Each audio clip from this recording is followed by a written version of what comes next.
The following is brought to you by the Washington Chamber of Commerce. Hey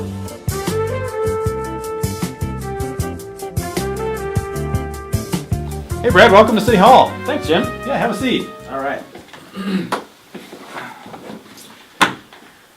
Well, Jim, thank you so much again for taking the time to sit down with me today. I'm excited to learn a little bit more about you myself, and also excited for the people of Washington to learn a little bit more about you as well. No problem. I'm happy to satisfy your request. First question, who are you voting for mayor? Nah, I'm just messing with you. I never do that to you. Actually, first real question. Go ahead and explain to me the role of the city administrator. Well, I was hired by the city to serve as the chief administrative officer, so that means that I oversee the daily operations of the city. So would you say that that job is more important or less important than the job of the mayor? Elected officials such as the mayor are definitely more important. Yeah, but I mean, like, we'll cut this part out, obviously, but really, though, your job is probably more important, wouldn't you think? No, the elected officials are. Ah, dang it. Whatever. Well, how about you go ahead and tell us a little bit about you personally?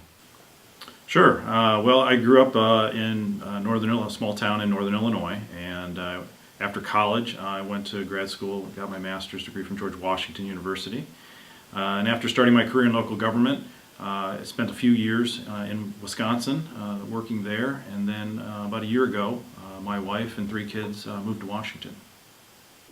Oh, very good. I actually know quite a few things about the state of Wisconsin. The capital is Detroit, correct? No, it's Madison. Oh, yeah? Huh. Maybe they changed it.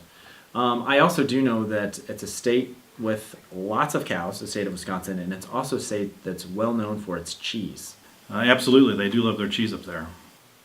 All right, so tell me then, since you people from Wisconsin put cheese on virtually everything, when you eat Cheerios in the morning, do you put melted Velveeta cheese on the cereal instead of milk, since cheese comes from a cow? Well, Brad, milk also comes from cows. I'm pretty sure milk comes from moms. Well, I mean, yeah, that's true. It's okay, Jim. We all make mistakes. Now, when you were growing up, were you often teased because your last name rhymes with Velveeta? Well, Culotta and Velveeta don't rhyme, so no. Yeah, they do. Culotta, Velveeta. Yeah, those don't rhyme. That's probably just your Wisconsin accent. Yeah, that's not how a Wisconsin accent sounds. I'm from Wisconsin, you know. No. Mishka, Mushka, Wisconsin! Also not a Wisconsin accent. I'm pretty sure that's Mickey Mouse. From Wisconsin you are. Yoda. Oh, gee, Jim, I, really like your outfit. Oh, that's a really good Kermit. No, that's Ernie from Sesame Street. I just want to tell you that Velveeta and Culotta rhyme. That's Elmo, and they don't rhyme. Jim and Loser rhyme. Now you sound like you're 4. You sound like you're 44. I am 44. I was gonna say 44,000. You sound like you're 44,000. So are you going to ask me any more questions? Oh, I thought you might want to ask me some. Not really. And besides, you're interviewing me. So... Yeah, sorry. I really have no idea what I'm doing.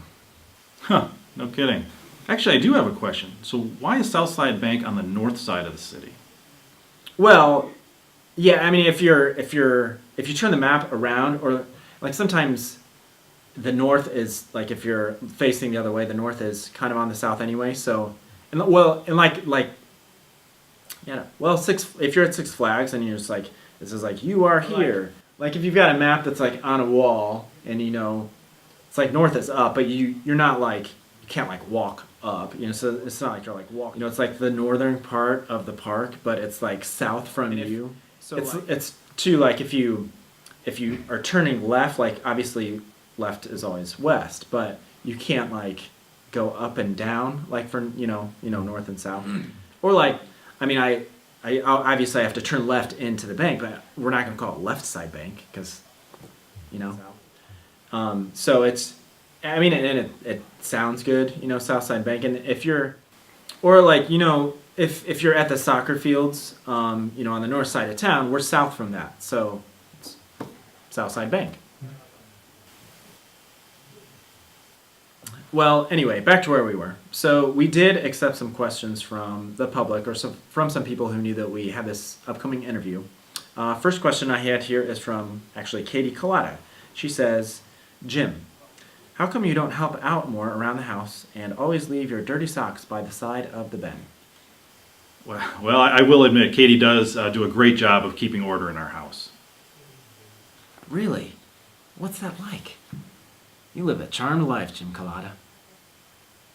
Oh, great. This next one is from a gentleman, handsome fella, actually, named, we'll call him Brad M. His question, many in town are aware that you neither ran for mayor nor president. Was that decision based on your lack of ambition or lack of intelligence? Well, I would say I'm very happy in the role that I have, so I chose not to run for those positions. Lame answer. Also, I did have my good Russian friend, Alexander Reinhardt, hack into your email, and he found some emails of concern. How would you like to respond to this? Yeah, I can tell you with certainty that this is not real. How so? Well, for one, the email, it's sent from Jim Velveeta at Washington.com, and it's sent to Velveeta's wife at AOL.com. Yeah, and? And that's not my name. All right, well, final question for me, sticking with this Velveeta stuff. How do you feel about your nickname becoming Velveeta ever since you moved to Washington? Nobody calls me that. That's not my nickname. Well, it is now. Thanks for your time, Jim. Well, I can't say it was worth it, but you're welcome. Thanks again.